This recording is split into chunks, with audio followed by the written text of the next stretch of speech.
कथी खातिन बेटा रोवे कथी खातिन पतोहिया कथी खातिन बेटा रोवे कथी खातिन पतोहिया कांची खातिन रोवे लागल नतिया ओ हमरा जाए के बेरिया माई खातिन बेटा रोवे धान खातिन पतोहिया माई खातिन बेटा रोवे धान खातिन पतोहिया दादी खातिन रोवे लागल नतिया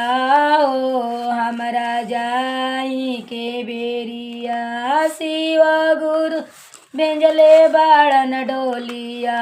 ओ हमरा जाए के बेरिया।